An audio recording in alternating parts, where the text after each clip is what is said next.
सुप्रभात बच्चों। आज हम जिस कविता के विषय में पढ़ने वाले हैं उसके पहले हम यह जानना चाहेंगे कि हम किस तरह का जीवन जीना चाहते हैं। तो इसका उत्तर हमें यह मिलेगा कि हम स्वतंत्र जीवन जीना चाहते हैं। स्वतंत्र शब्द का प्रयोग होते ही हमारे मन में चिड़िया का चित्र उभर आता है। तो हमारे कविता का शीर्षक है वह चिड़िया जो जिसके कवि श्री केदारनाथ अग्रवाल जी हैं। कवि हिंदी साहित्य के आधुनिक काल के प्रसिद्ध साहित्यकार एवं प्रगतिशील कवि के रूप में जाने जाते हैं। इनका जन्म 1 अप्रैल सन 1911 को उत्तर प्रदेश के बांदा जिले के कमासीन गांव में हुआ था। वह प्रकृति और मानवता को उकेरने वाले कवि थे। उनकी प्रारंभिक शिक्षा दीक्षा गांव के प्राकृतिक वातावरण में होने के कारण उनकी कविताओं में प्रकृति का चित्रण अवश्य मिलता है। केदारनाथ जी के पिता हनुमान प्रसाद अग्रवाल स्वयं एक कवि थे। इसी कारण बचपन से ही उनकी रुचि कविता लेखन में होने लगी थी। बचपन से ग्रामीण परिवेश में रहने के कारण प्रकृति के प्रति उनके मन में प्रेम और लगाव था। उनकी कविता में धरती की सुगंध और आस्था का स्वर मिलता है, जिसे हम उनकी यह कविता वह चिड़िया जो के माध्यम से समझेंगे। कवि इस कविता में चिड़िया के माध्यम से मनुष्यों में उत्कृष्ट गुणों को विकसित करना चाहते हैं। सबसे पहले हम ध्यान देंगे कविता का शीर्षक या कविता की पहली पंक्ति वह चिड़िया जो। इसे पढ़ते ही हमारे मन में चिड़िया की विशेषता का पता चलता है, जिसे हम पूरी कविता के माध्यम से जानेंगे। कविता का पहला पद इस प्रकार है। वह चिड़िया जो चोंच मार कर दूध भरे जुंडी के दाने रुचि से रस से खा लेती है वह छोटी संतोषी चिड़िया। नीले पंखों वाली मैं हूँ मुझे अन्न से बहुत प्यार है। कवि इस पद में बताते हैं कि वह चिड़िया जो है वह छोटी सी है, उसके नीले पंख हैं, वह दूध भरे जुंडी के दाने अर्थात ज्वार की बालियाँ जो कच्ची होती है उसे फोड़ने से उसमें से दूध निकलता है, जिसे चिड़िया बड़ी रुचि से, बड़े चाव से और बड़े आनंद के साथ खा लेती है। कवि के कहने का अभिप्राय यह है कि वह अपने जीवन में संतुष्ट रहती है।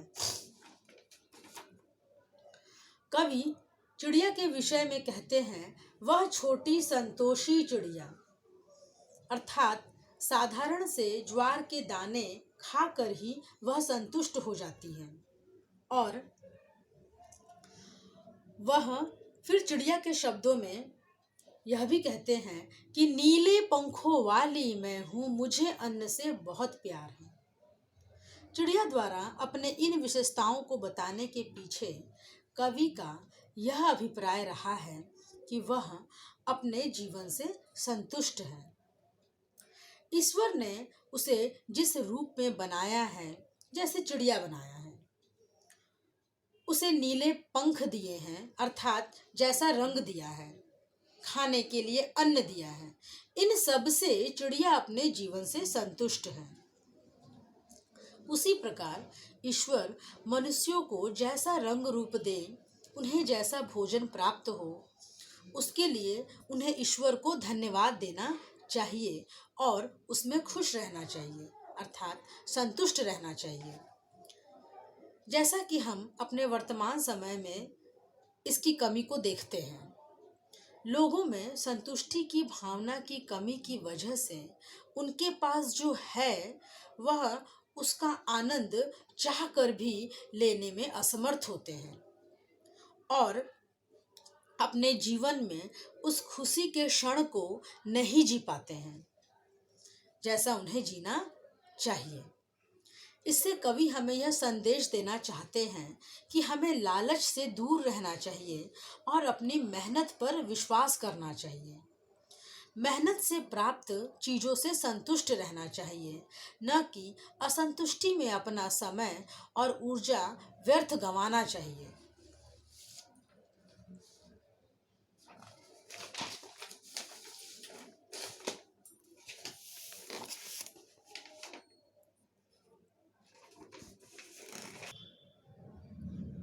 अब हम दूसरा पद देखते हैं जो इस प्रकार है।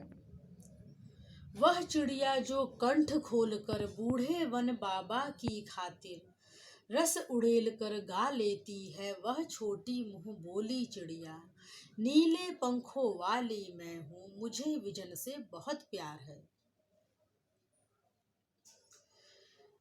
इस पद में कवि चिड़िया की दूसरी विशेषताओं के बारे में बताते हैं, और वह दूसरी विशेषता है उसके स्वच्छंद रहने में, अर्थात उसके स्वतंत्र रहकर दूसरों की भलाई करने में है, दूसरों के लिए जीने में है। जैसा कि हम देखते हैं कि चिड़िया कंठ खोलकर अर्थात मुक्त कंठ से, खुले गले से, स्वतंत्र होकर निर्भयता के साथ बेरोक टोक ऊंचे स्वर में मधुरता के साथ खुशी के गीत गाती है। लेकिन बात यह है कि वह किसके लिए गाती है? तो हाँ, वह अपने बूढ़े वन बाबा के लिए। बाबा दादा को कहते हैं। जैसा कि हम जानते हैं, दादा घर के सबसे बड़े होते हैं।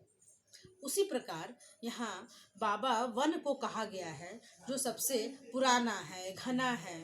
उनके लिए जो चिड़िया है वह ऊंचे स्वर में खुशी के गीत गा लेती है, जबकि उसे छोटी मुंह बोली भी कहा गया है। आप लोगों ने छोटी चिड़ियों को देखा होगा, जैसे बुलबुल, कोयल। ये सब आकार में तो छोटी होती हैं, परंतु इनकी आवाज़ बड़ी मधुर और ऊंची होती है, जो दूर तक सुनाई देती है। तो यहाँ पर भी कवि ने एक छोटी सी ही चिड़िया का वर्णन किया है, जो छोटी मुंह बोली है, अर्थात जो छोटी होते हुए भी अपनी बात मुक्त कंठ से बिना डरे बताने वाली है।